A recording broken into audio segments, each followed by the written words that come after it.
Президенттікке үміткер кандидаттардың сенімді өкілдері үгіт-насихат жұмыстарын жалғастыруда. Қасым-Жомарт Тоқаевтың аймақтағы сенімді адамдары Қарағанды фармацевтикалық кешенінің жұмысшыларымен кездесті.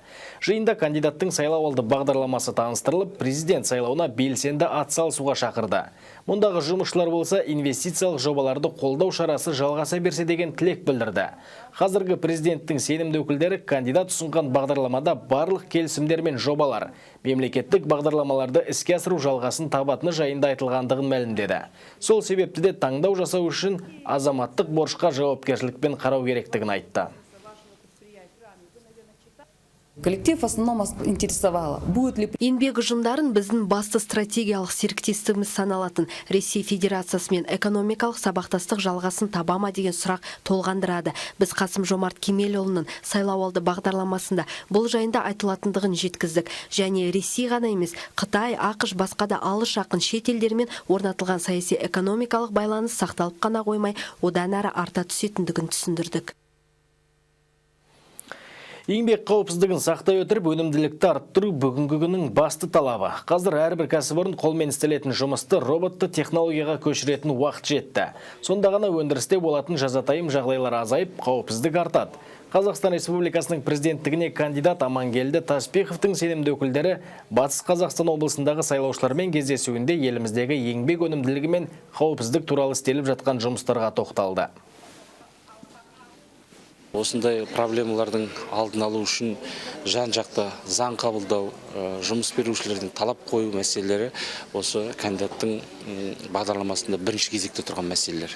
Ол барлық жұмыс орындарының сәйкесінше, заңға сәйкес талаптары осының барлығы осы бағдарламаға кірді. Ақ жол партиясынан президенттікке үміткер ретінде ұсынылған Дания Еспаеваның да сайлауалды үгіт-насихат жұмыстары қызу жүріп жатыр. Бүгін үгіт тобы Ақмола облысының Шортанды ауданында болып, кәсіпкер әйелдермен кездесті. Бұдан бөлек Научный кентіндегі Александр Бараев атындағы ғылыми өндірістік орталығының жұмысшыларымен жиын өткізді. Онда кандидат Дания Еспаева өз бағдарламасын таныстырып, ел үшін маңызды шара сайлауға бір кісідей атсалысуға шақырды. Сондай-ақ кездесуде ауылды жерді өркендету, әр отбасының жекесін ашуға жағдай жасау, іскер әйелдердің белсенділігін арттыру, сыбайлас жемқорлықты болдырмау, ұлттық құндылық жайында әңгіме қозғалды. Менің осы бағдарламам, осы шағын және орта бизнеске арналған осы әйелдерде өте қызығушылық тапты деп ойлаймын. Шағын кәсіпкерлерді қолдау үшін бірнеше осы тек қана мемлекеттік бағдарлама емес, бұдан да басқа біздің қазіргі мына салық жағынан, екінші мына несие жағынан осының нелердің мөлшерлерін төмендету керек. Отан сүйгіштік баршаға ортақ қасиет және оны тереңдете түсу керек. Қостанай облысына ат басын бұрған Әміржан Қосанов аймақ тұрғындарымен кездесуінде осылай деді.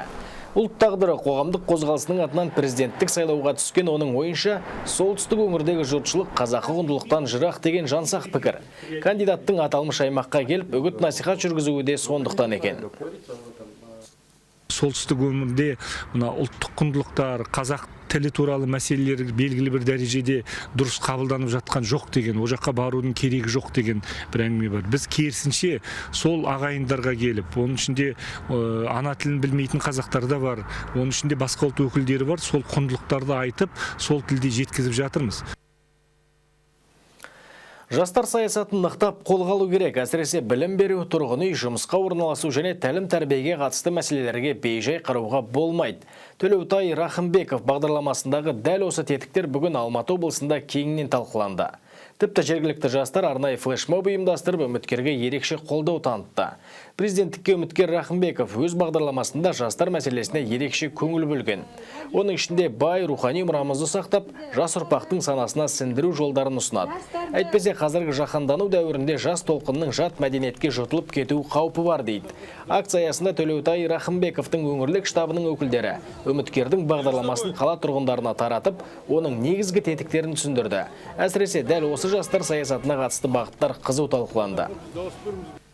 Біздің енді кандидатымыз Төлеутай Рахымбековичті қолдау үшін осы акцияны ұйымдастырып, мына коллективтерді мен нетіп көрінісі көрсін, біздің қандай дәстүріміз болған, киіміміз қалай киінген, қыздар қандай әдемі сұлу, сол себебі біздің кандидатымыздың да өзінің бағдарламасында солай айтылған. Жастар оймен жарысады, оқумен озады. Сондықтан студенттердің шәкіртақысын көтеру керек. Коммунистік халық партия өкілдері өңірлерде жүргізген үгіт насихатында осындай ұстанымдармен бөлісті. Президенттікке кандидат Жамбыл Ахметбековтің штабы еліміздің 30%-на жуығы жастар деп оларды қолдауға шақырды. Сондай-ақ оқу бітіргендерді жұмыспен қамтуды мемлекеттік дәрежеде шешу керек дейді белсенділер. Жамбыл Аужанұлы өзі де ауылдан шыққан азамат қой. Бұл проблемалардың бәрін өзі де біледі. Бірақ біз оны кішкене терең жеткізуіміз керек біз ол кісіге. Оны шешуіміз керек бәріміз бірге болып. Енді өзіміз сенеміз, біздің үміткерімізге көбірек дауыс береді деп ел. Сондай-ақ бүгін Нұр-Сұлтан қаласындағы Жерұйық саябағында Қазақстан президенттігіне үміткер Сәдібек Түгелдің кандидатурасын қолдауға бағытталған концерт өтті. Шараға еліміздің әртүрлі аймақтарына жиналған өнер иелері қатысты. Концерт барысында кандидат жергілікті халықты сайлау алды бағдарламасымен таныстырып, көпшіліктің көкейінде жүрген сауалдарға жауап берді. Биыл Нұр-Сұлтан қаласындағы Жерұйық саябағының ашылғанына 20 жыл. Аталған іс-шараның тап осы саябақта ұйымдастыруының өзіндік себебі де бар екен. Елбасы жаңағы тоғайды салып, суын құйып, топырағын салып, суын құйғаннан кейін журналистердің сұрақтарына жауап берді. Сол кезде бір журналист әріптесіміз сұрақ қойды. Саябаққа қандай ат қою керек дегенде. Сонда ана ұсыныс жасаңдар деп сөйледі. Сұрақ қойған бала абдырақ қалды. Мен айттым, осыған Жерұйық деп ат қойсақ қайтеді деп. Елбасымыз қолдаймын деді.